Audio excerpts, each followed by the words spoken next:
Bueno, en este capítulo ya vamos a la unidad 3. En la unidad 3 vamos a ver la base de datos.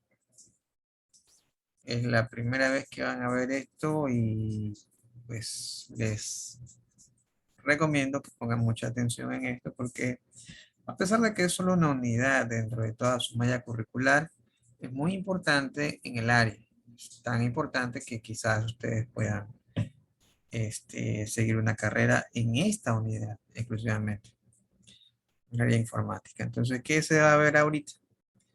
Servidores de base de datos, servidores de base de datos distribuidos, servidores de base de datos SQL, middleware de SQL, base de datos confederadas, almacenamiento de datos, información donde usted la quiere, el EIS y el DSS de la consulta de OLAP y de allí a la minería de datos. La minería de datos es el concepto últimamente tocado, manejado. Casi todas las áreas hay minería de datos. Entonces ya vamos a ver qué es eso de minería de datos, el data warehouse o cosas así.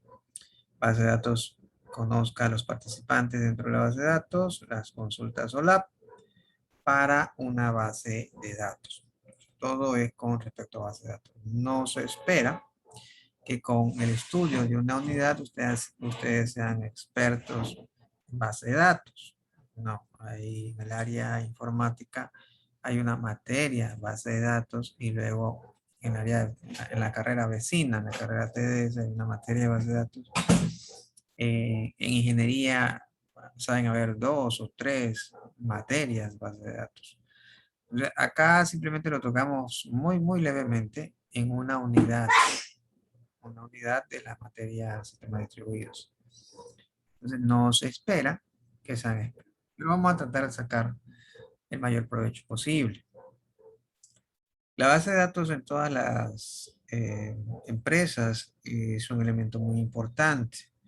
Al que maneja la base de datos, al jefe, entre comillas, de lo que es la base de datos exclusivamente, a eso se lo conoce como DBA, Database Administrator, el administrador de la base de datos. Pues a veces eh, hay clases de trabajo en el cual le dicen, bueno, necesitamos un DBA que tenga este conocimiento, este o aquel conocimiento, sea por la marca o algún aplicativo, alguna herramienta en particular que necesita que sepa trabajar. Entonces, puede ser Power Builder, Crystal Report, eh, no se me ocurre ahorita otra.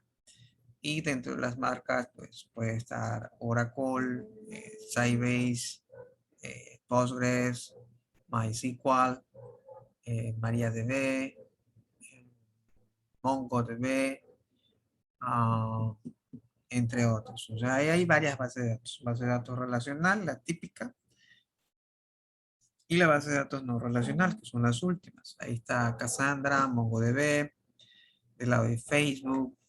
Entonces, estamos trabajando con Cassandra. Y por otro lado, de forma independiente está MongoDB, son herramientas, son bases de datos no relacionadas. ¿Y qué es eso de relacionadas y no relacionadas? Vamos a ver un poco más detalle qué es todo esto de la base de datos. Veamos un pequeño video. Recuerden que en cualquier momento pueden levantar la mano para hacer preguntas y tentativamente vamos a tener una práctica o un pequeño laboratorio de aquello, de esto, de base de datos. Antes de ver el video, les pregunto, por si acaso sepa, ¿cuánto creen que gana un DBA, un Database Administrator? Bajaña, ¿cuánto cree que ganaría en promedio un administrador de base de datos? ¿Te conozco, ingeniero? ¿Mande?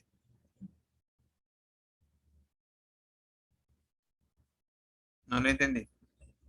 Me imagino que unos 1.200 o más que eso, o unos 5.000 de pronto.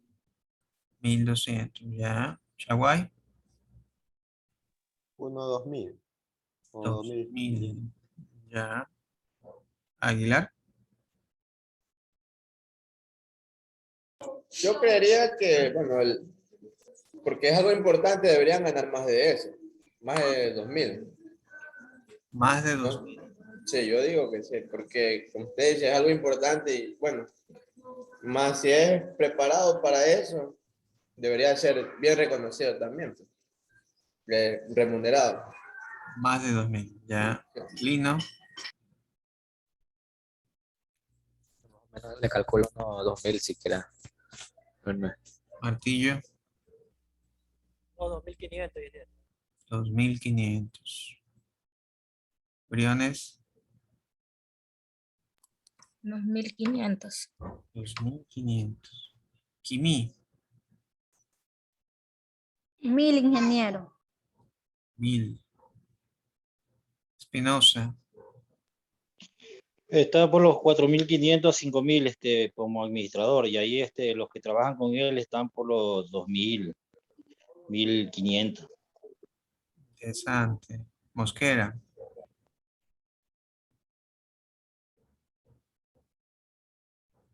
Mosquera. Presente. ¿Cuánto Mosquera?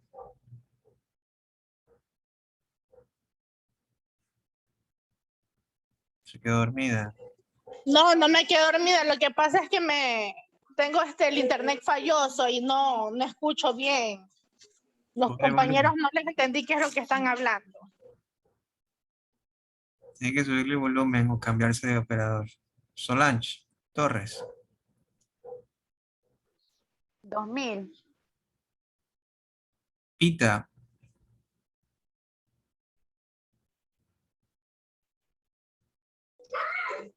2000. Joyce Ruiz. ¿Me puede decir de qué está hablando, por favor? Porque recién acabo de ingresar. Bueno, ingresé en antes, pero me salí de nuevo, volví a ingresar por el internet. Gracias, Joyce. Listo. Entonces, como dijo Lenin, más o menos está alrededor de los 4000. Puede ser 1000 para arriba o 1000 para abajo, pero más o menos está por 4000. Depende de qué perfil tiene, cuántas certificaciones tiene y cuánta experiencia tiene. No es igual que yo tenga un administrador certificado, pero con cero experiencia, está nuevecito, a alguien que quizás no esté certificado, pero tiene 10 años en administrador de base de datos. Entonces, dependiendo cuánta experiencia y certificaciones tenga, pues, va a aumentar. Y dependiendo de la herramienta que sepa. O sea, no es lo mismo que yo sea DBA de Postgres o de MySQL, hacer un DBA de Oracle. Es totalmente distinto. O sea, una certificación de Oracle puede estar alrededor de los $1000, $3000. O sea, depende si voy a hacer el examen o voy a hacer el curso para prepararme al examen. Si voy a hacer el curso para prepararme al examen, pues ese curso está alrededor de los $2000, $3000. Incluso puede ser 4000, 3500, 3800 del curso. En la empresa donde yo trabajo, es un e-commerce. Ahí nosotros tenemos, aparte el gerente de IT, tenemos el gerente de base de datos. Sí. Son independientes y sí está promediando por los 6.000, 6.500 y maneja Oracle. Oracle es el más caro. Sí. Oracle es el más caro. Entonces, si tiene certificaciones de Oracle, si tiene todas esas certificaciones de OCA Professional, ya, esos son Oracle Certificate Administrator, Architect, Engineer, un poco de cosas más que está dentro del pensum de Oracle. Cada marca tiene su pensum. Ustedes pueden seguir el pensum, así como cualquier carrera. Las marcas tienen su pensum.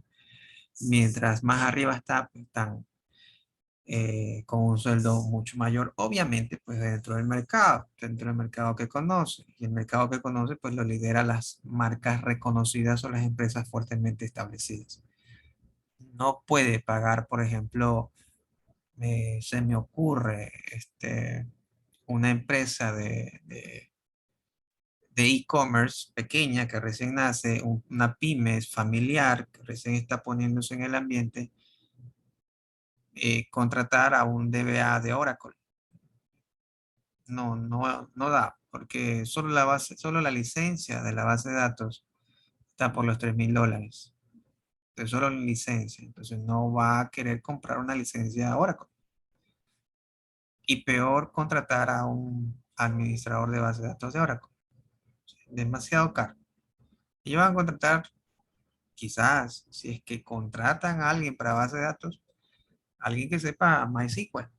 Base de datos que no tienen costo en licencias, MariaDB. Y un personal pues no tan perfilado con certificaciones, sino alguien que recién se gradúa, no da más. Si es que hacen base de datos, si no, típicamente el pueblo lo que usa es Excel y con eso se defiende. Entonces vamos a ver qué es esto de la base de datos con un pequeño video. Pueden hacer preguntas y dudas.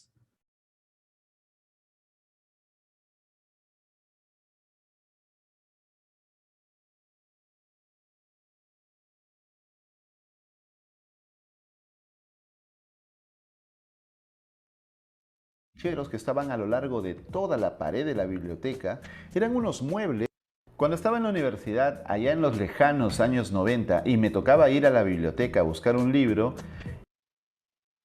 ¿Sí se escucha? ¿Me confirma?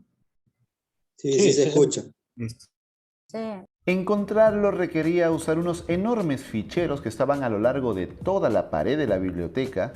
Eran unos muebles con unos cajones pequeños, cuadrados pequeños, pero muy largos. Entonces tú lo jalabas y había un montón de fichas dentro de estos cajones. Estos cajones o estas fichas estaban organizadas en orden alfabético y por temas. De esa manera tú podías encontrar el libro que buscabas. Cuando encontrabas el libro, cogías un pedazo de papel, habían unas notas, unos papeles ahí, anotabas y lo llevabas al bibliotecario. Con ese código, el bibliotecario podía saber en qué estante, en qué fila, en qué lugar específico estaba el libro que tú buscabas. Entonces siempre a mí me llamó mucho la atención, me impresionó mucho el trabajo de los bibliotecarios. Porque imagínate, catalogar esa enorme cantidad de libros. Con el tiempo entendí que esto que hacían los bibliotecarios se llama base de datos. Y con el tiempo también entendí que las bases de datos son las que dominan la tecnología y las que dominan el mundo. Y en este video quiero contarte en qué consisten las bases de datos. Si es la primera vez que vienes a este canal, permíteme presentarme. Soy Álvaro Felipe y soy parte de EDTeam. Somos la única red social educativa en español en la que puedes conocer gente apasionada como tú y también puedes aprender y dominar la tecnología, el diseño y los negocios. Con EDTeam puedes convertirte en programador o ser un mejor programador de lo que ya eres, ser un buen diseñador o incluso aprender a crear tu propio negocio. Si quieres saber más, puedes comenzar a estudiar gratis hoy mismo visitando nuestra página web en ed.team. Bueno, este video no está actualizado, así arrancó, pero ya los cursos no son gratis. Son económicos, pero gratis no lo son. Hace un momento dije dos cosas importantes. Número uno, que lo que hacían los bibliotecarios eran bases de datos.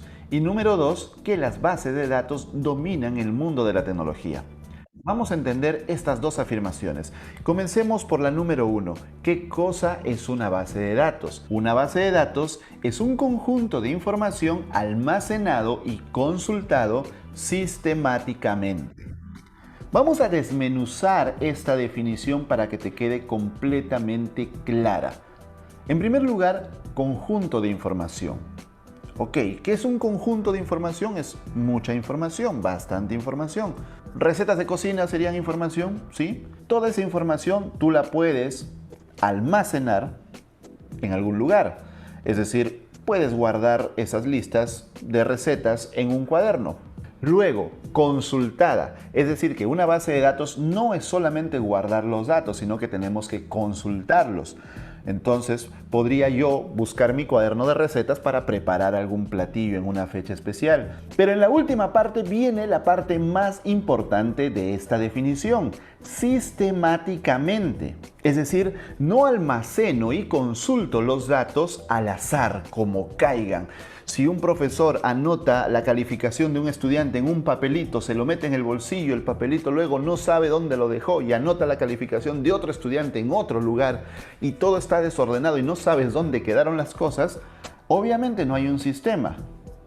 Estás poniendo las cosas donde caigan. Nosotros necesitamos un sistema, es decir, un plan, un protocolo, reglas definidas de cómo almacenar la información y cómo consultar la información. Si no hay un sistema, no podemos hablar de base de datos. Entonces, si las calificaciones de los estudiantes están guardados por año, por mes, en orden alfabético, hablamos de un sistema. Entonces, cuando yo busco la calificación de un estudiante, sé dónde buscarla. Si yo organizo mis recetas de cocina en orden alfabético, sé dónde buscarlas. Obviamente la llegada de las computadoras ayuda muchísimo a que las bases de datos sean más eficientes, porque este sistema, por más organizado que sea, es un sistema lento. Es un sistema difícil de escalar. Con la humedad o con el paso del tiempo, el papel puede malograrse y perderse la información. Mientras que con base de datos digitales, con informática, podemos guardar o reservar la integridad de los datos, garantizarla, hacer incluso copias de seguridad. Podemos ser más escalables y más eficientes, porque para hacer una consulta utilizamos el poder de cómputo. Ya no utilizamos a una persona abriendo ficheros, abriendo cajones, abriendo cajas. Utilizamos el poder de cómputo y los algoritmos. Entonces, ¿cómo se llevan las bases de datos tradicionales en papel a una base de datos digital controlada por software? A través de algo llamado sistema gestor de bases de datos. Entonces tenemos por un lado el sistema gestor de base de datos, que es el software que se encarga de hacer toda la gestión de la base de datos, y la base de datos como tal, que es la información guardada ahí. Entonces recuerda, no es lo mismo base de datos que sistema gestor de base de datos. Esta base de datos es la información y este sistema gestor es el software. Con los sistemas gestores de base de datos nosotros podemos crear la estructura de nuestras bases de datos, podemos escribir información en nuestra base de datos, podemos consultar información, podemos asegurar la integridad de los datos y también podemos controlar el acceso a esta información, definir los permisos de quién puede y quién no puede visualizar o acceder a esta información. Hay que tener en cuenta que las computadoras modernas electrónicas se crean en los años 40 en el siglo XX. Tenemos un video aquí en EDTeam donde te contamos cómo se crean las computadoras y cómo se inventa la programación, cómo las mujeres inventaron la programación. Si quieres ver ese video, por aquí va a salir una tarjetita para que no te lo pierdas. David, we got a major bug, man. We gotta fix this now, okay? Get on it. Let's go. Okay, Hey, David, we have to launch. Pero volviendo al punto, en los años 40 se crean las computadoras, pero estas no tenían memoria, era volátil, introducíamos los datos y los datos se iban. Entonces un gran reto de la computación era cómo guardar los datos. En los años 50 se empiezan a guardar los datos en cintas magnéticas, lo cual está muy bien, a nada. El problema con las cintas magnéticas es que son secuenciales, hay que recorrer toda la cinta magnética para llegar al lugar donde está la información. Por ejemplo, imagínate que tú estás en un pasillo muy largo y al final del pasillo hay una caja que tú debes recoger. Entonces tú debes caminar todo el pasillo porque no puedes teletransportarte como Goku. Tienes que caminar todo el pasillo y recoger la caja y traerla. Más o menos así funcionan las cintas magnéticas. Nosotros tenemos que recorrer toda la cinta para llegar a la información, pero es la primera versión de base de datos que podemos tener en el mundo informático. A esta le llaman base de datos de navegación. En los años 70, Edgar Code escribe un documento en el que define los principios de las bases de datos relacionales para que sean más eficientes frente a las bases de datos de navegación. Obviamente también el soporte era mejor porque ya no teníamos las cintas magnéticas, sino teníamos discos duros que eran de más rápido acceso. Estas bases de datos relacionales son las que cambian completamente la industria y cambian el mercado, porque ya hay una estructura definida, ya hay relaciones. Tú te preguntarás qué es relación. Te lo explico muy rápido así. Tú puedes tener una lista de cursos en una universidad y una lista de estudiantes en la misma universidad. No todos los estudiantes toman los mismos cursos, entonces hay que relacionarlos. ¿Qué cursos toman?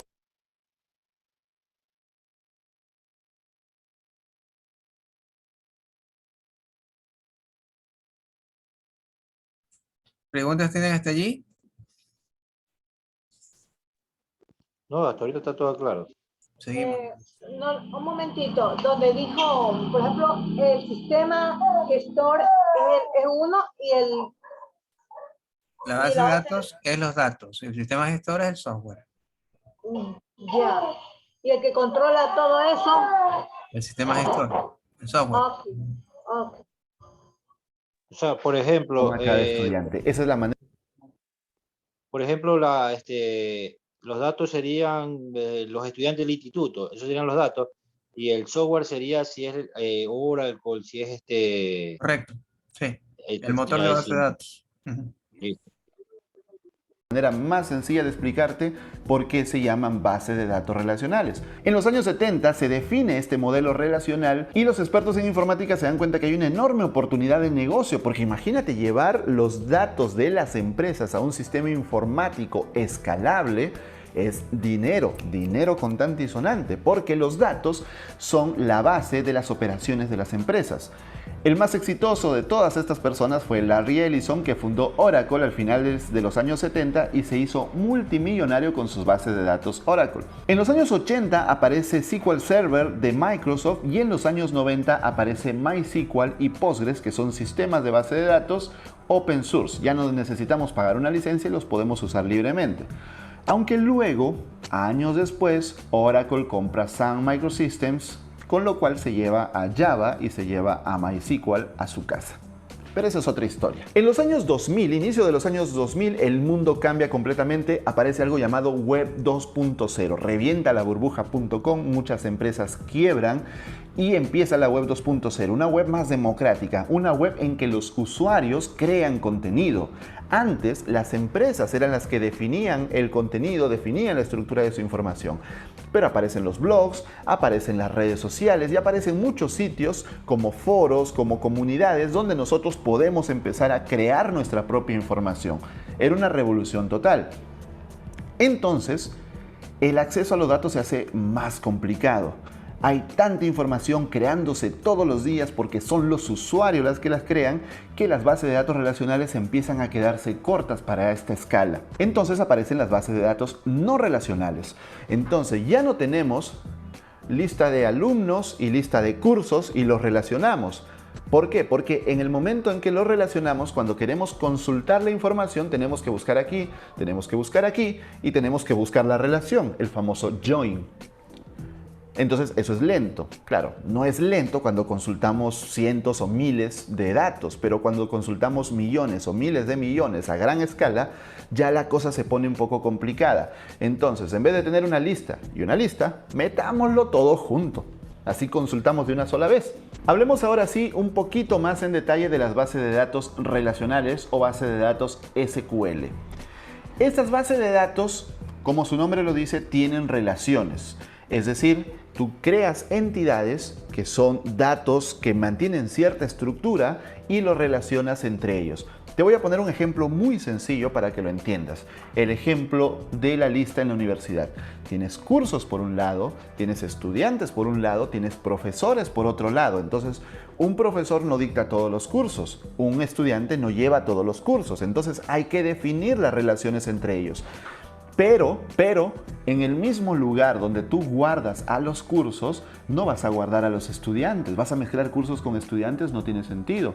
Tampoco vas a mezclar estudiantes con profesores o profesores con cursos. Entonces, tú defines un lugar donde están solo los estudiantes, otro lugar solo para los profesores y otro lugar solamente para los cursos. Cada uno de esos lugares se llama tabla. Y dentro de las tablas existen registros. Los registros son cada uno de esos datos guardados en esa tabla. Por ejemplo, cada profesor es un registro en la tabla profesores. Cada curso es un registro en la tabla cursos, cada alumno es un registro en la tabla alumnos. Y cada uno de los registros tiene campos. Por ejemplo, cada alumno tiene nombres, apellidos, correo electrónico, teléfono, el semestre en el que está estudiando, etc. Esos son los campos. Si te das cuenta, esto es una tabla. El término tabla no es una abstracción, realmente es una tabla. Hay filas, que son los registros, y hay columnas, que son los campos. Sí, igual que una tabla en una hoja de cálculo, en un Excel, idéntico. Y lo que hay que hacer es hacer las relaciones entre las tablas. Todo este proceso de abstraer la necesidad del cliente, la necesidad del producto que estamos desarrollando y diseñar las tablas de datos se hace con algo llamado modelo entidad-relación. Entonces ahí tú dibujas las entidades, dibujas las relaciones que van a haber entre ellas y de esa manera diseñas tu base de datos. Este tipo de base de datos se llaman SQL también por el lenguaje de consultas SQL o Structured Query Language. Este lenguaje no solamente permite consultar información, también nos permite escribir información. Como me dijo Alexis Lozada mientras me entrenaba para este video, SQL les quedó chiquito porque query es consulta, pero en realidad hace mucho más que consultas este lenguaje SQL.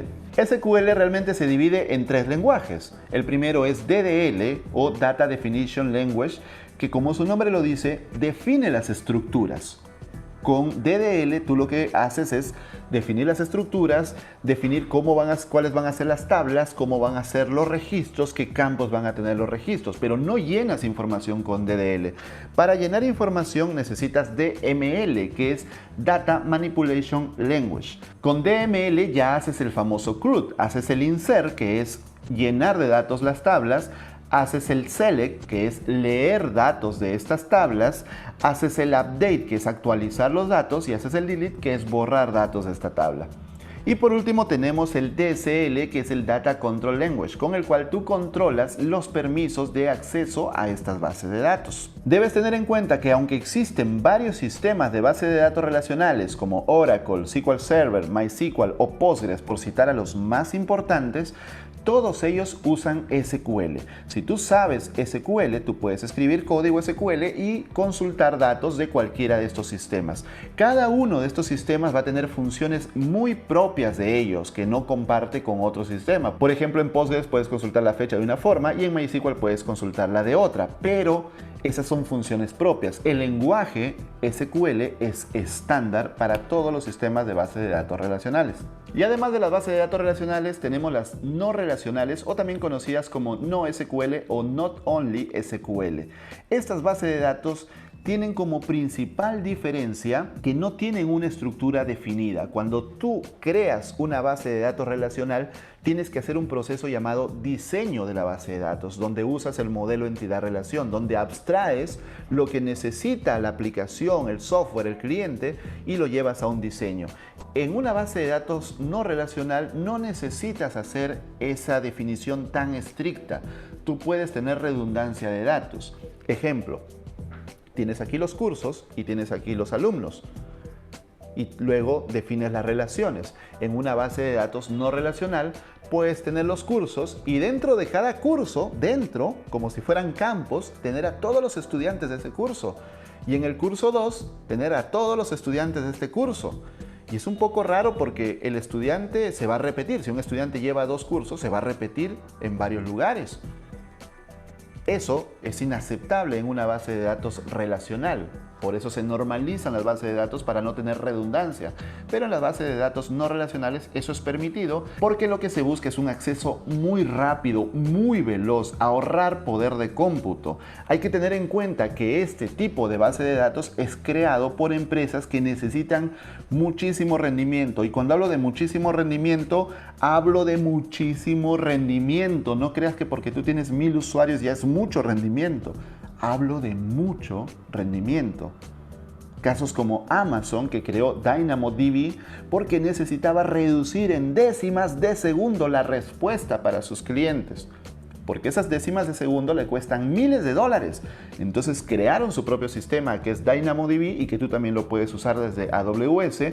O por ejemplo Facebook, que crea Cassandra. nuevamente con la misma finalidad de poder responder a esa demanda gigantesca de usuarios que están consultando, leyendo, escribiendo información todo el tiempo. Entonces las bases de datos no relacionales tienen como prioridad no la integridad de los datos, sino la velocidad, en la escala súper rápida. Pero hay que tener en cuenta algo muy interesante. Todas las empresas usan stacks distribuidos.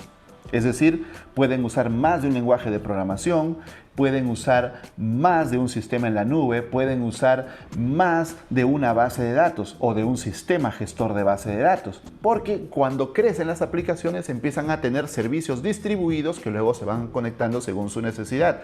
No hay un sistema monolítico donde todo esté empaquetado. Entonces va a ser normal que tú veas, por ejemplo, que Netflix usa MySQL para ciertas cosas y usa DynamoDB para otras. Va a ser normal. El detalle es que tú tienes que definir claramente tus necesidades. Bueno, realmente tú no, sino el CTO de tu empresa. Salvo que sea un proyecto pequeño, un emprendimiento en el que tú sí tendrías que definir con mucha sabiduría qué tipo de sistema de base de datos utilizar. Por ejemplo, en el mundo de las finanzas o en el mundo empresarial, no sería buena idea tener bases de datos no relacionales, porque en el mundo de las finanzas la integridad y la normalización de los datos es vital. No puedes. Ahí vimos un poquito de la base de datos no relacional, una pequeña explicación. No sé si tiene preguntas hasta el momento. Está claro, ya saben qué es la DDL, DML, Data Definition Language, Data Modified Language y la parte de control.